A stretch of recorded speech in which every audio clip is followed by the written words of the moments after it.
وانا ينفع افتح عياده بعد كليه تمريض؟ طب ينفع افتح معمل تحاليل؟ كليه النهارده هي الكليه الوحيده في مصر اللي شغلها مازال مضمون جنب كليه الطب، وكمان كليه النهارده تقدر تشتغل بيها قبل التخرج ومرتبك يوصل لاكتر من 4000 جنيه وانت لسه طالب. هتكلم النهارده عن ملائكه الرحمه، عن كليه التمريض. بدايه كده انت مش هتلاقي حد على منصه يوتيوب كلها هيكلمك عن كليه التمريض زي ما ان شاء الله هكلمك في فيديو النهارده، ودي والله مش نرجسيه مني ولا حاجه، بس لان انا ابن التجربه. انا خريج كليه تمريض جامعه دمياط بتقدير عام تراكمي امتياز. مش هتلاقي حد كده يكلمك عن الكليه صح. يعني انا مش مجرد واحد بقرا عن الكليه، انا اي فيديو بعمله عن اي كليه بذاكر الكليه وبقرا واشوف مجالاتها وتخصصاتها. بس كليه التمريض انا اصلا خريج تمريض، فاقول لك على خبايا كده والحاجات الصغيره اللي مفيش حد هيقولها لك غير خريج الكليه دي. فبدايه كده لو انت اول مره تشوفني ما تنساش تعمل لايك الفيديو ده واشترك في القناه وتفعل زر الجرس عشان نوصل ل 100000 مشترك في اقرب وقت. انا زياد الحصري بقدم محتوى خاص طلاب الثانويه العامه ومحتوى خاص شويه طلبه التمريض. فان شاء الله لو كان ليكم نصيب ودخلت كليه التمريض، انا المحتوى بتاعي في الاساس اصلا عن كليه التمريض ونظام المذاكره والدراسه والسفر والزمالات. هيتكلم فيه عن كل ما يتعلق ان شاء الله بفتره الثانويه العامه والجامعه. ما تنساش تعمل الفيديو ده لكل اصحابك لان هيفيدهم جدا جدا جدا، وعشان ان شاء الله تتابع كل الفيديوهات الفتره اللي جايه. فين الناس اللي كان هدفهم يدخلوا كليه طب بشري، او الناس اللي كانوا هدفهم يخشوا طب اسنان او صيدله او علاج طبيعي؟ معظمنا كطلبة علم علوم، طبعا انت بتتفرج علي خريج علم علوم برضو، فمعظمنا كطلبة او خريج علم علوم ما كانش هدفنا كلية التمريض. اغلبيتنا كده كنا عايزين مثلا طب بشري، لو ما جاتش دخلنا تمريض، وغالبا كلنا بنفس الظروف. انا كزياد كان حلمي ادخل كليه طب اسنان. فالكليه دي زي ما انت ان شاء الله ربنا اصطفاك واختارك انك تكون سبب في انك تداوي جرح مريض، هي ان شاء الله هتداوي جروحنا كلنا وهتعوضنا عن كل حاجه شفناها في فتره الثانويه. هتكلم النهارده باذن الله عن كل ما يتعلق بكليه التمريض وكل سؤال بيدور في دماغك. هنتكلم ان شاء الله وهنعرف عن اقسام الكليه، نظام الدراسه، نظام الامتياز، المرتبات، الزمالات، الدبلومات. اقدر افتح عياده عن كل حاجه بتدور في دماغك عن كليه التمريض. واول حاجه هتكلم عنها عشان دي شغله الناس كلها، الا وهي التكليف. التكليف هيتلغي لكليه التمريض؟ لا، التكليف مش هيتلغي لكليه التمريض، والتكليف مستمر لحد ان شاء الله سنه 2030، لان في عجز يوصل لتقريبا حوالي 75 او 80 الف ممرض وممرضه في القطاع الطبي في مصر.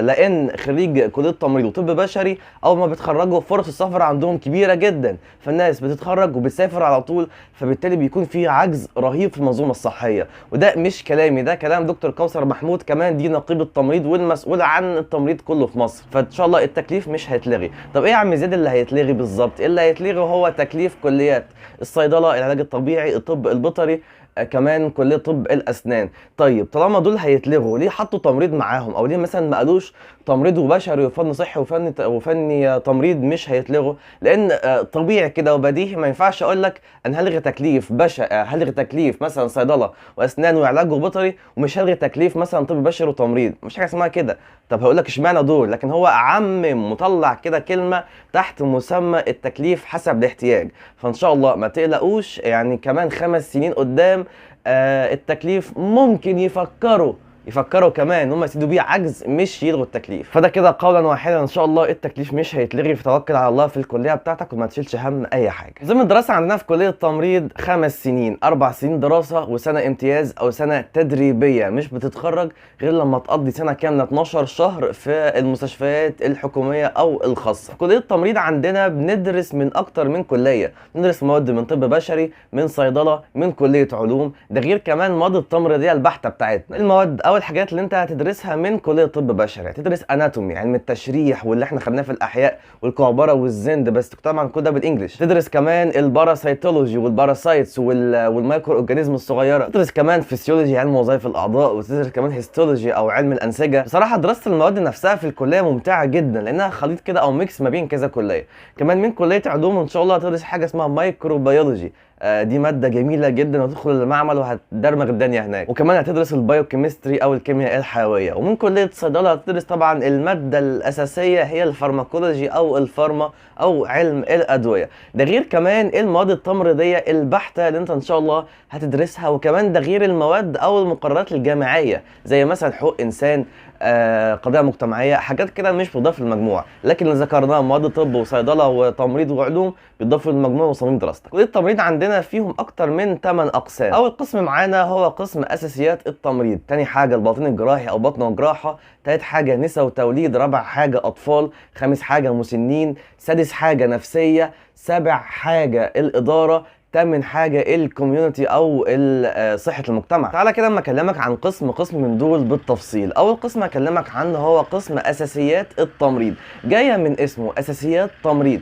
الحاجات الاساسيه او صميم دراستك هتتعلم فيها ان شاء الله سحب الدم، تركيب الكانيولات، الاي ام انجكشن واي انفكشن، او الحقن او الحقن بكل يعني انواعها، كمان تقيس النبض والضغط والحراره، ودي تحت مسمى الفيتال ساينس او العلامات الحيويه. خدوا بالكم ما ينفعش حد في كليه التمريض يكون فاشل في الماده دي اساسيات شغلك اصلا، المحاليل، تركيب الكانيولات، سحب الدم، تركيب الدم والبلازما، دي اول حاجه. تاني قسم معانا قسم التمريض الباطني الجراحي او بطنه وجراحه.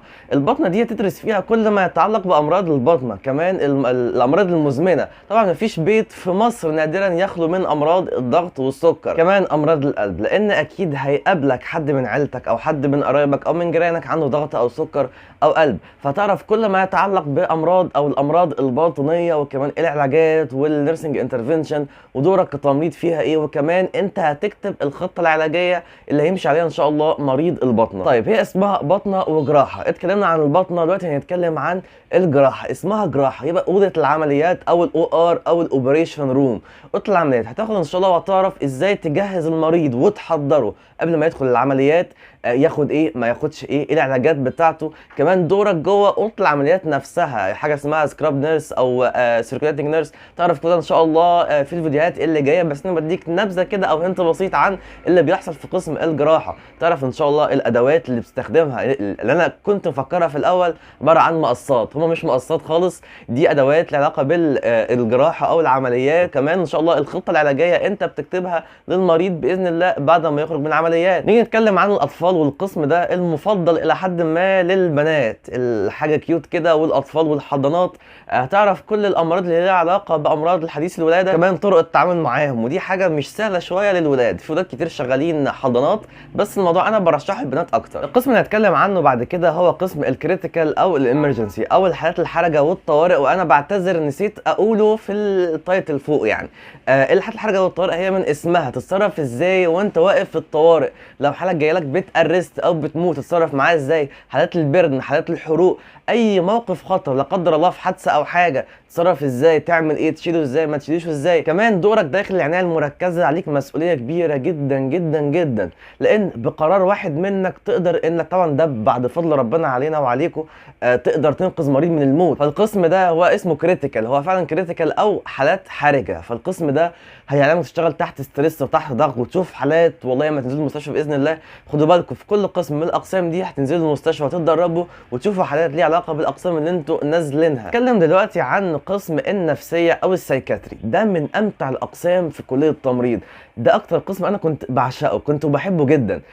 قسم النفسيه هتدرس الامراض النفسيه، تدرس الدبريشن او الاكتئاب، تدرس مثلا السكيزوفرينيا او شيزوفرينيا زي ما الناس بتقولها، ممكن سكيزوفرينيا او شيزوفرينيا عادي جدا، او انفصام الشخصيه، تدرس كمان مثلا الهلوسينيشن او الهلوسه، الاليوجن، تدرس حاجات ممتعه جدا. وان شاء الله هتنزل المستشفيات في العمل بتاعك هتحتك بمرضى نفسيين وهتاخد بالك في التعامل معاهم، وتعرف ازاي تتكلم معاهم وتتعامل معاهم، والعلاجات بتاعتهم كمان مش كده وبس، وانت برضو هتكتب لهم الخطه العلاجيه او النيرسينج نوتس او النيرسينج كير بلان. وكمان هتعرف اكتر عن ادويه النفسيه، ريسبرودون، كلوزابين، كلوزابيكس، الحاجات دي بص انتوا هتكونوا تمام فيها. هتكلم بعد كده عن قسم الجيرياتريك او المسنين، من اسمها المسنين، كل درسناه قبل كده بس طبقناه على الاطفال، طبقناه على الناس الادلت او العاديين، دلوقتي هنطبقه عن المسنين وطريقه الرعايه بتاعتهم. كمان هنتكلم عن قسم الاداره، هاو تو بي ا سينيور، ازاي تكون هيد نيرس. طبعا انت ان شاء الله كخريج كليه تمريض بيكون ليك الحق في انك تكون هيد نيرس او في الاشراف، فتعلم ان شاء الله الشغل الورقي، ازاي مثلا تكتب مذكره،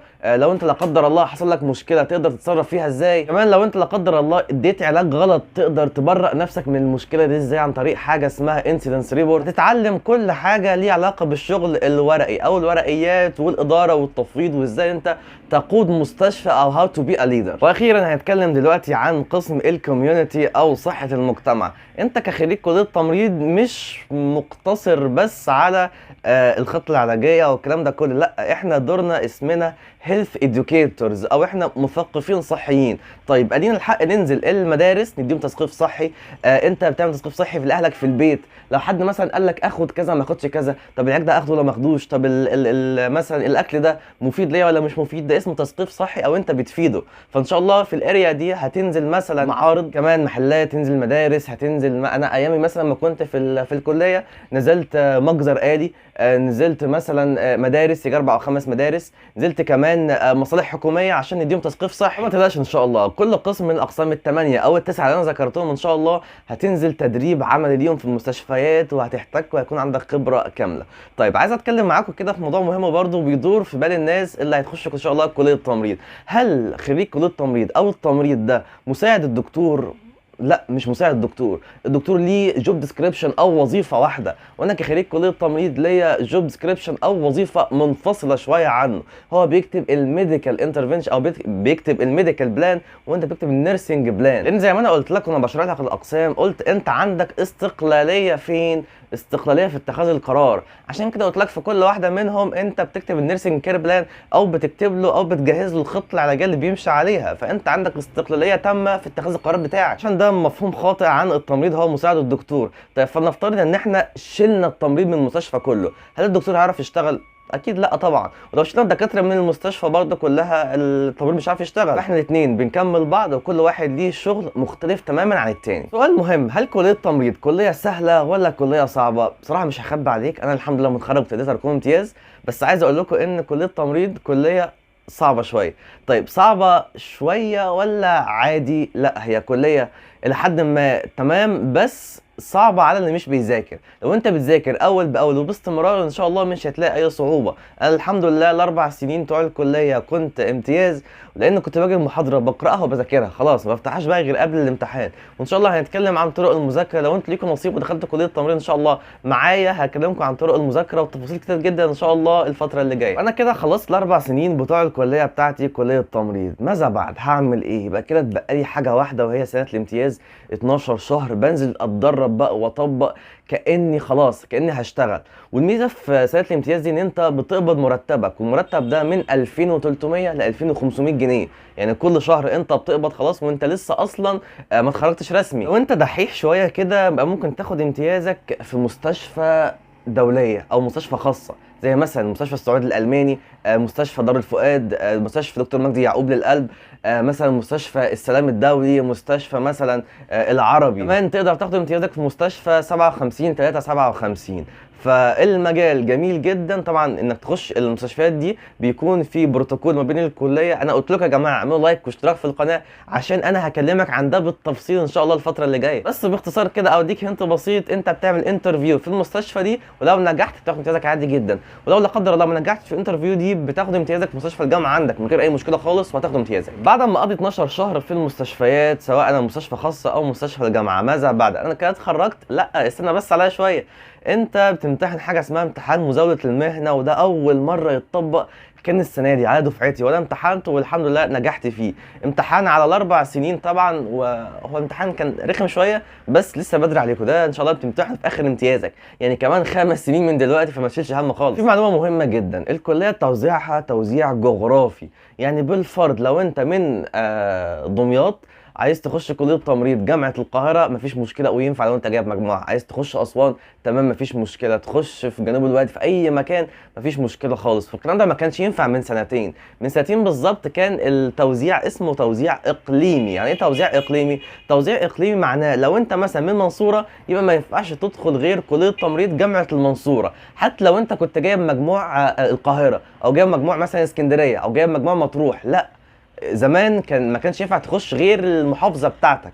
لكن دلوقتي تخش في اي كليه انت جايب مجموعها، ودي ميزه كبيره جدا. كمان الكليه ملهاش اختبار قدرات، وده كان موجود من سنتين بس اتلغى، يعني انت ان شاء الله بتخش في الكليه على طول من غير اي مشكله. طيب بعد الكلام ده كله، هل خلاص كده انا كده اتخرجت؟ ايوه انت كده اتخرجت، بس انت ممكن تمشي في طريقين. اول طريق طريق السفر، تاني طريق انك تكون في مصر بس تطور من نفسك وتكون ستاف بعدين. طيب هكلمك دلوقتي عن السفر. السفر مطلوب بشكل جبار عن طلاب كليه التمريض، لان هم بالذات مطلوبين في المانيا بعد ما بتعمل امتحان اسمه امتحان برومتريك، او عباره عن معادله كده بتعملها عشان تقدر تسافر. كمان تقدر تسافر في دول الخليج بالتحديد السعوديه والامارات، ومرتبك بيوصل لاكتر من 4000 او 5000 ريال. اضرب بقى شوف الريال ب 12 او ب 13 جنيه، شوف مرتبك هيكون كام بالمصري. التمريض بيتخطف على طول كده، يعني عشان كده المجال بتاعنا فيه عجز رهيب، الناس كلها بتسافر. يعني مثلا ايه اللي يجبرك تاخد 6000 جنيه او 7000 جنيه وانت في مصر، وممكن تاخد مثلا 5 او 6000 بس بالريال مش بالمصري؟ لو انتوا عايزين نعمل لكم فيديو عن السفر وازاي تسافر وتجهز نفسك بالبرومتريك، في الكومنتات تحت، وان شاء الله هنصور مع بعض لو انت عملت لايك واشتراك في القناه. طيب الشق الثاني اللي هنتكلم عنه دلوقتي انك تطور من نفسك. في ناس بتخاف من الدم والعمليات والعنايه والحالات دي كلها. طيب هنعمل ايه؟ طيب لو انت بتخاف من الدم، او مش شرط بتخاف من الدم، مثلا لو انت مش حابب تشتغل في الشغل العملي او حابب الشغل الاداري اكتر، يبقى متاح ليك تعمل زمالات ودبلومات. ممكن تعمل دبلومه اسمها دبلومه الانفكشن كنترول او مكافحه العدوى، دبلومه الجوده، ده شغلك بيكون اداري لحد الساعه 2 ومش بتشيل شيفتات. كمان ممكن تعمل زماله اسمها الهارت برفيوجنست، او انت تكون اخصائي ارواء قلبي، اسمها زماله الارواء القلبي، وانت بتتخصص في كل ما يتعلق بالقلب او بالكارديو فاسكولار سيستم. والزماله دي مهمه جدا جدا جدا، وهتنقلك نقله كبيره جدا. كمان تقدر تكمل بعدهم الماجستير والدكتوراه وتكون ستاف او تكون شغال في الجامعه. لو انت مش تعمل ماجستير ودكتوراه وانت مرتب على كليتك، هتكون معيد في الكليه بتاعتك ومش هتنزل المستشفى خالص. وكمان ما ينفعش انسى دبلومه التحاليل الطبيه اللي تم الاعلان عنها تقريبا من حوالي سنه.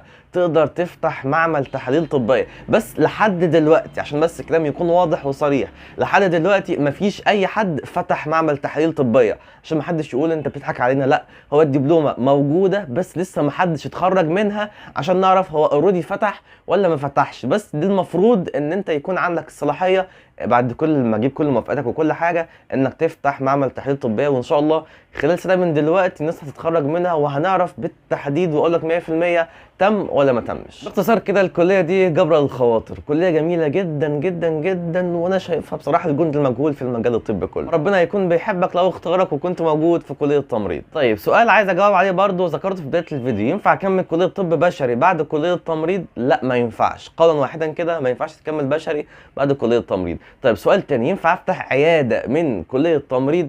لا ما ينفعش. بس كده مش عايز اطول عليكم، وزي ما قلت لكم انا خريج كليه التمريض وهظبطكم وهروقكم ان شاء الله في كل ما يتعلق بكليه التمريض. فما تنساش تعمل لايك في الفيديو ده واشترك في القناه وفعل زر الجرس عشان نوصل ل 100000 مشترك في اقرب وقت. واكتبوا لي في الكومنتات لو عندك اي استفسار بخصوص تمريض، او انتوا حابين نتكلم عن كليه مثلا تانية الفتره اللي جايه، وان شاء الله هنصور مع بعض. وبعتذر ليكم لو انا مثلا مش برد على الكومنتات، لان بيكون في ضغط رهيب، فممكن تبعت لي على الانستجرام ظاهر قدامنا هنا برد عليه باستمرار. بس كده مش هطول عليكم، واشوفكم ان شاء الله الفيديو اللي جاي، وشكرا.